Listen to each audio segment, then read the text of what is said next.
नमस्कार मंडळी, मधुबन गार्डन या चॅनलवर आपलं स्वागत आहे. आज आपण अफाट निसर्ग सौंदर्याने नटलेल्या कोकणात जाणार आहोत. कोकण म्हटलं की लांबलचक समुद्रकिनारा, नारळी पोफळीच्या बागा, आंबे केळीच्या बागा, सुपारी, फणस, काजू कोकमाची झाडे आणि डोंगर उतारावरची भात शेती असं दृश्य नजरेसमोरून तरळून जातं. आता यात आणखी भर पडली आहे ती सुरंगीची. बकुळ, केवडा, सुरंगी हे कोकणचं सुगंधी वैभव.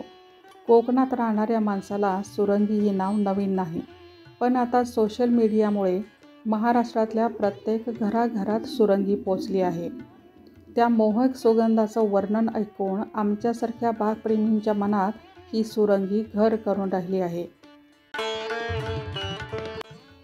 कोकणातून अभिजित व्यास सरांनी या व्हिडिओची व्हिडिओग्राफी करून पाठवली, माहिती सांगितली.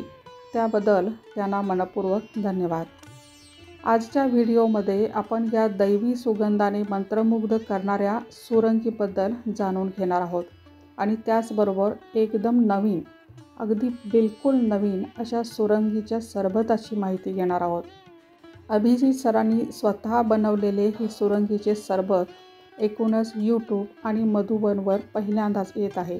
सो व्हिडिओ शेवटपर्यंत नक्की पहा. या टप्प्यावरील माझी नेहमीची विनंती करून व्हिडिओला सुरुवात करते.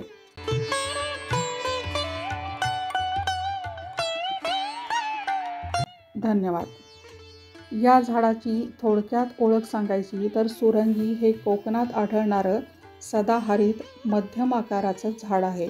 आंबा, चिक्कू या झाडांप्रमाणे त्याचीही पाने गर्द हिरवी असतात. सुगंधित फुलांसाठी ओळखल्या जाणाऱ्या या झाडाचं शास्त्रीय नाव मॅमेया सुरिगा असं आहे.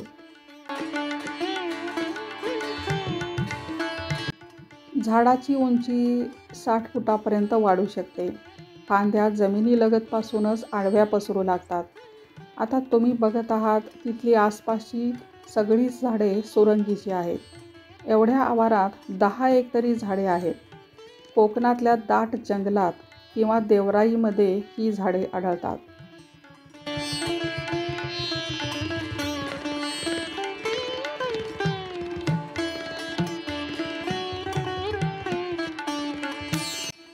खोडाची रुंदी पहा. एक मनुष्य कवेत घेऊ शकणार नाही इतकी मोठी आहे. जवळपास पुरुष 1.5 पुरुष होईल असं वाटतं. झाडाची साल खडबडीत आणि भेगाळलेली आहे. या सालीचे अनियमित आकारात तुकडे पडत राहतात.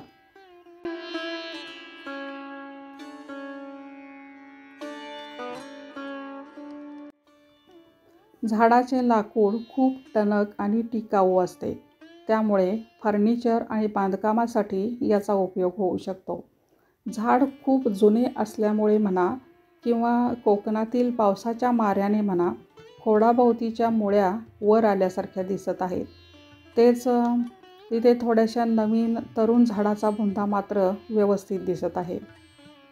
सुरंगीची पाने गडद हिरव्या रंगाची, गुळगुळीत आणि चमकदार असतात. पाने साधी, अंडाकृती आणि समोरासमोर असतात.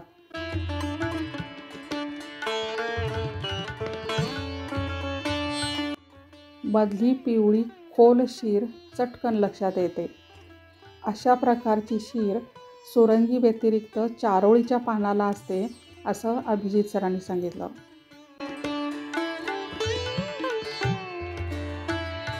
फेब्रुवारीच्या मध्यापासून सुरंगीची फुले यायला सुरुवात होते. हा बहर मार्च अखेरपर्यंत चालू राहतो. पारंपरिकपणे लोक जंगलातील झाडांपासून फुले गोळा करून त्यांचे सुंदर गजरे बनवतात. सुरंगीची फुले सूर्योदयापासून उमलायला सुरुवात होते. गोड सुवास दरवळत सुरंगी फुलल्याची बातमी घेऊन वारा रानोमाळ भटकत राहतो आणि कवी लेखकांच्या लेखणीतून सुगंधाची ही महाराणी वेगवेगळ्या अलंकारात कागदावर उमटू लागते. सुरंगीच्या फुलांचं आणखी एक वैशिष्ट्य म्हणजे ही फुले अगदी झाडाच्या अंगाखांद्यावर खेळत असतात. अर्थात फुले डायरेक्ट फांदीवरच लागतात. ऐन बहराच्या काळात फांद्या कळ्या फुलांनी खचाखच भरून जातात. ही फुले म्हणजे अत्तराच्या छोट्या छोट्या कुप्याच होत. फुले पूर्ण उमललेली असताना वडेसार बनवता येत नाहीत. हो, सुरंगीच्या गजऱ्यांना कोकणात वडेसार म्हणतात. पहाटे लवकर उठून झाडावर चढून न उमललेले कळे काढून आणावे लागतात. कळे हाही कोकणी शब्द आहे बरं का. इकडे आपण कळ्या म्हणतो. या फुलांचा देठ खूप नाजूक असतो, त्यामुळे त्याला विशिष्ट पद्धतीने पीळ देऊन मग दोऱ्यात ओवून वडेसार बनवतात. फुलांचा देठ लांब असून ती 4 पाकळ्यांची असतात. सुरंगीची मेल व फिमेल फुले वेगवेगळ्या झाडावर असतात. एका झाडावर मेल फुले तर दुसऱ्या झाडावर फिमेल फुले असं. आता फुलांचा हा फरक ओळखाल कसं? मेल फुलांमध्ये भरपूर पिवळे पूकेसर असतात. परागकेसरांचा घोसच्या घोस दिसतो. हीच फुले जास्त सुवासिक असून त्यांचे वडेसार बनवले जातात. सुरंगीबद्दल आत्तापर्यंत बरेच व्हिडिओ आले असतील, पण एक अत्यंत महत्त्वाचं सूक्ष्म निरीक्षण असं जे अभिजित सरांनी सांगितलं ते म्हणजे सुरंगीच्या मेल फुलांमध्येही 2 प्रकार आहेत. काहींचे देठ लाल तर काहींचे देठ पांढरे असतात. वा सर, नेहमी तर तुम्ही मला सूक्ष्म निरीक्षक म्हणता, पण इथे तर असो. सुरंगीच्या फिमेल फुलांमध्ये परागकेसर त्या मानाने कमी असतात. तसेच मध्ये जायांग असते.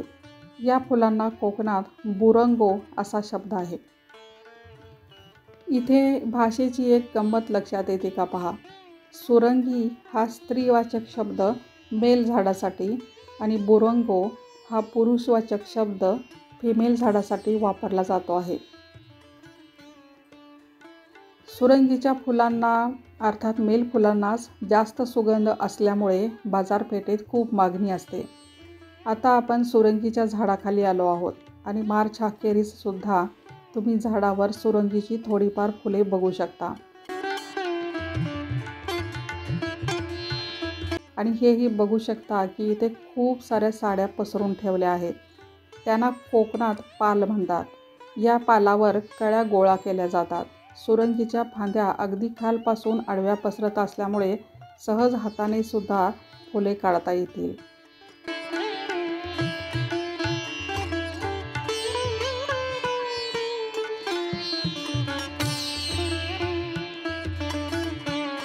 कळ्या काढल्यानंतर त्या अशा वाळत गाठल्या जातात. रोजच्या रोज काढले जाणारे कळे असे वेगवेगळ्या ठिकाणी सुकवत ठेवतात. सुकल्यानंतर त्या पोत्यात भरून विक्रीसाठी बाजारात पाठवतात. असं अंगणामध्ये छपरावर कळे वाळत घातलेलं चित्र आपल्याला अर्थातच जिथे जिथे सुरंगीची झाडे आहेत तिथे किंवा कोकणातील असोली, सोनसुरे, आवेरे या सुरंगीच्या बागांसाठी प्रसिद्ध असलेल्या गावांमध्ये दिसेल. सोन्याहूनही दुर्मिळ मानल्या जाणाऱ्या या फुलांच्या माळेच्या अंगरक्याने आराध्य दैवत वेतोबाला सजवले जाते. या कळ्यांचा उपयोग अत्तर तयार करण्यासाठी किंवा खाद्यरंग तयार करण्यासाठी किंवा औषधांमध्ये किंवा कॉस्मेटिक तयार करण्यासाठी केला जातो. सुरंगीच्या फुलांचा उपयोग पूजेसाठी, सुगंधी मसाले, बिर्याणी एवढंच नव्हे तर फुलांचा अर्क चहामध्ये सुद्धा वापरतात.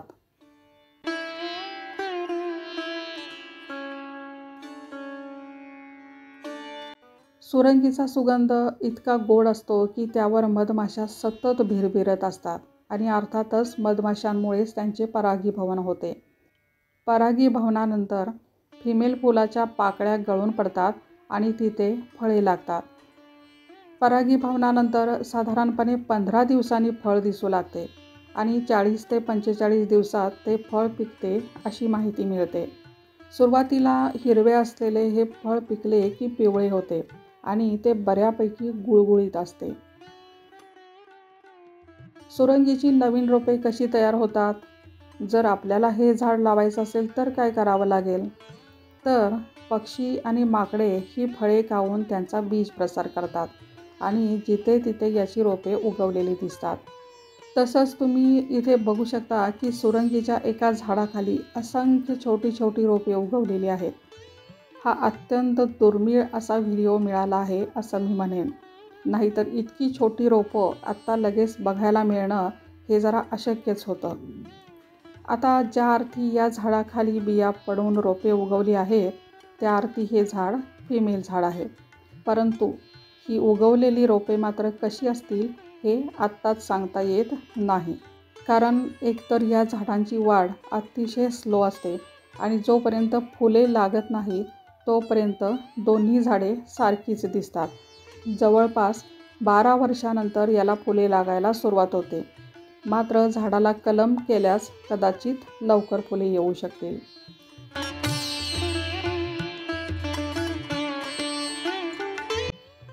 आता शेवट, सुरंगीच्या फुलांपासून सिरप बनवला आहे.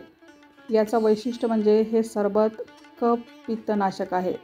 शिवाय गुलकंदाप्रमाणे शरीराला आतून थंडावा देतं. तसंच याच्या मनमोहक गंधामुळे आपल्याला उत्साह आणि तरतरी येते. सुरंगीचा अर्क, फोंडाघाट येथील सुप्रसिद्ध मध आणि विषमुक्त खडीसाखर यापासून हे सरबत बनवलं आहे.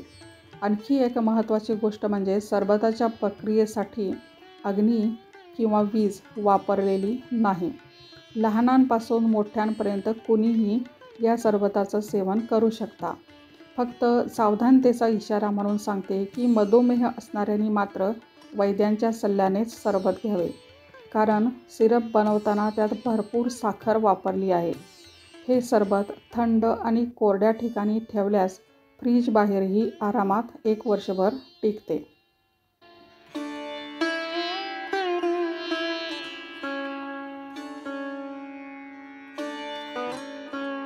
चला तर मंडळी, थांबूया इथेच.